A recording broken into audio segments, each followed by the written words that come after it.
Are there different kinds of racism? Does racism have to involve biology in order to discriminate? In principle, yes, since the notion of race only makes sense biologically. Yet science has disproved the idea that several human races exist, disqualifying the use of any concept of race and its use to create a hierarchy. Does the abandonment of the unlawful invocation of race imply the disappearance of racism? The question arises then about other dismissive attitudes, often related to racism, that exist. In order not to prejudge the answer, we can provisionally identify them as discriminatory ideologies and attitudes. A prime example of discrimination is the view that the coexistence of human beings who are deemed too different to understand each other is impossible. Heterophobia, a fear of that which is different, which comes from heteros, which means other in ancient Greek, then leads to mixophobia, fear and rejection of racial mixing. When the rejection of racial mixing refers to the difference of physical makeup, it becomes racism. When it refers to the difference of culture and doesn't consider biology, is this still the case? Opinions differ according to the range and scope of ideas about racism. Such rejection can lead to uses and ways of life which are considered strange by the contrast they form with what is familiar. And rejected as such, it is then an ethnocentric attitude that is at stake, in the sense that Claude Levi Strauss gives to this term ethnocentrism is for the human group what egocentrism is for the individual. In the same way that egocentrism makes a person care exclusively for himself, with ethnocentrism, one tends to regard one's familiar environment as the center of reference for all things. Ethnocentrism attests to a psychology of attachment, regardless of distance, to a familiar way of doing things, accompanied by the rejection of all things different. However, ethnocentrism is not to be confused with racism, which implies an insulting or discriminatory act. It is rather the driving force, which in itself is nothing. And Claude Levi Strauss is justified in making a proper rebuttal in Race et Histoire, UNESCO 1952. This prejudice, which automatically classifies others, can lead to racism.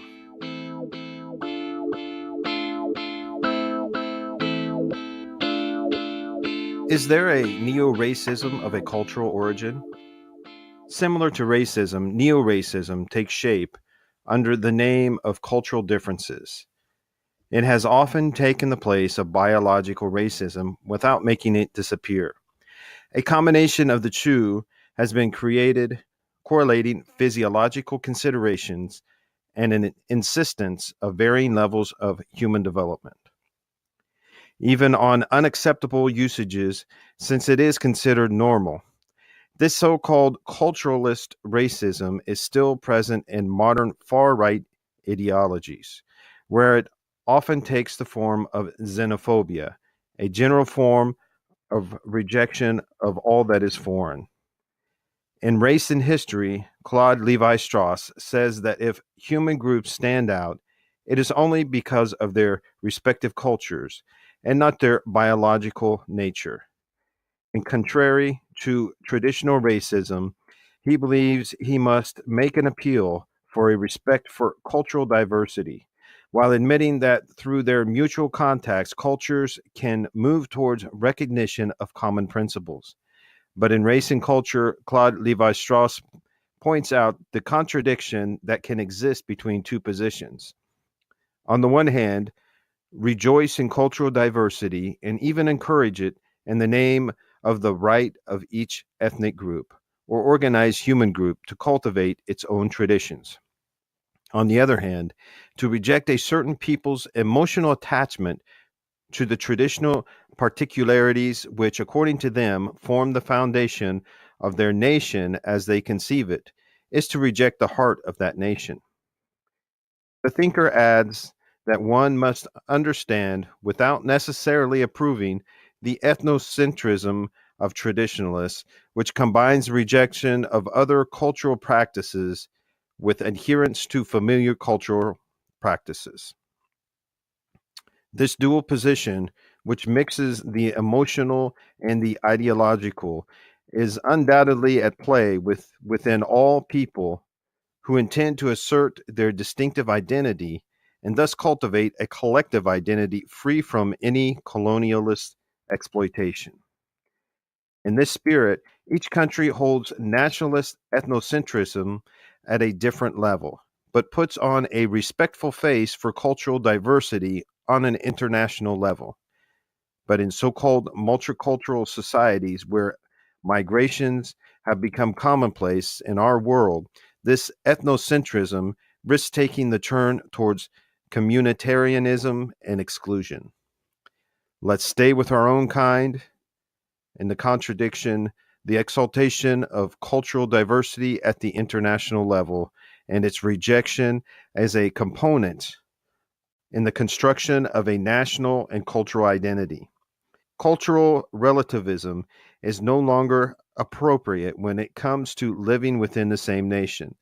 The ascendancy of we as a collective group is then conceived as the rejection of them, supposed supporters of a subversion deemed deadly for the inner self. Them and us. In reality, it is the meeting of we in respect to a nation and its culture, which must then be redefined. By no longer adhering to outdated ideas of identity, the French nation, for example, is no longer a collective identity as it attempted through oppressive practices to be the eldest daughter of the church, which is a phrase used by Pope John Paul in reference to the fact that France's King Clovis was one of the first kings to embrace and defend Christianity. Since the French Revolution, it has become a community of human rights that are the foundation of its popular sovereignty, and that it has established its own laws. Laws that are no longer based on religion and traditional customs, but universal human rights, securing liberty for all. Only the traditions that are compatible with human freedom, both individual and collective, can be preserved. There lies the minimum of universalism required for diverse populations to coexist without conflict within the same society, which is something we have all come to expect. This is what the opponents of secularism do not want to understand. It in no way denies the diversity of cultures whose distinctive identity is respected as long as they do not infringe on the human rights of others, which includes gender equality, respect for bodily integrity, and freedom to decide one's own mean of personal fulfillment.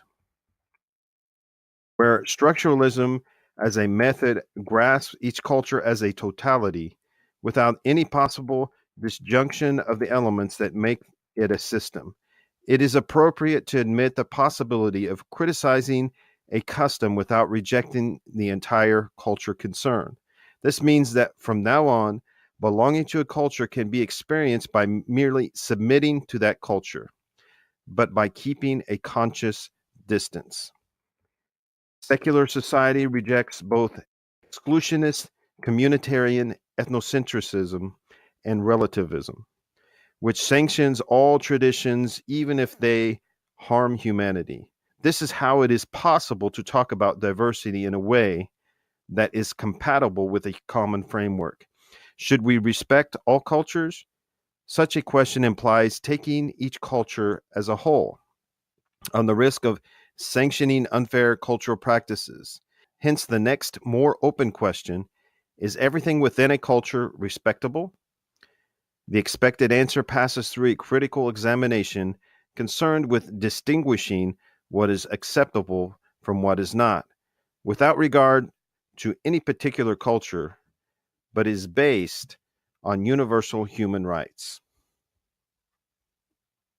If you enjoyed this podcast, you can subscribe on iTunes, Stitcher, Podomatic, and Podbean.